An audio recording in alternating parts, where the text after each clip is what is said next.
How to search effects on Instagram. Hi guys, welcome to TechSolve. In today's tutorial video, you will learn how you can search for effects on Instagram. Effects are like filters and animation that you can add to your photos and videos to make them more fun and engaging, enhancing your images with creative elements. So guys, ensure you watch this video to the very end to learn how to search for effects or any specific effect according to your preference on Instagram. This process is really quick and easy guys, so let's jump right into it. The first thing you want to do is to swipe right to access your story camera. At the bottom are several effects. You can use any one according to your preference. You can also scroll through these effects, keep scrolling till you get to the last option.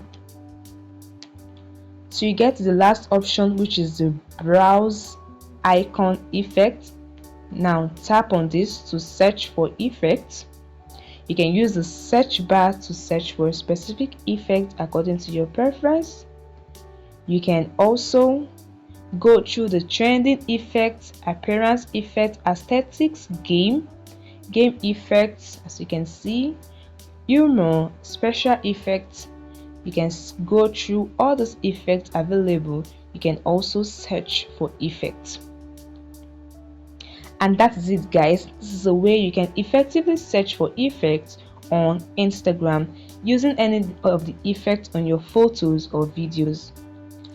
This process also works for Instagram Reels. Just follow the same process if you want to add effects or search for effects on Instagram Reels. And that is it guys, very easy. I hope you found this video helpful guys. Please hit the like button and subscribe.